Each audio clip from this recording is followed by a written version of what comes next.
შენ ფიქრობ, რომ ჩაი, ყავა, ენერგეტიკული სასმელები და ასე შემდეგ საკმარისია იმისთვის, რომ წყლის დღიური ნორმა მიიღო?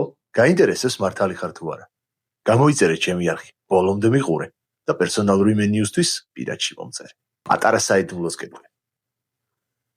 კოფეინის შემცველი ნებისმიერი პროდუქტი არის შარდმდენი.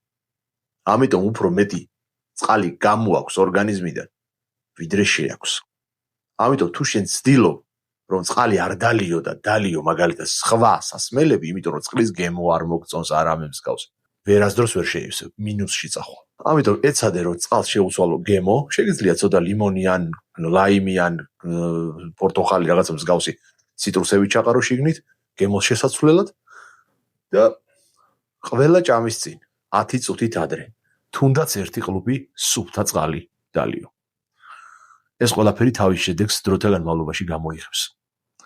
თუ გაინტერესებს რა, როგორ და რა დროს უნდა ჭამო, იმისთვის რომ თავი კარგად იგრძნო, ნაადრევად არ დაბერდე და ენერგია არ დაკარგო. მომწერე. მოდი, ვილაპარაკოთ.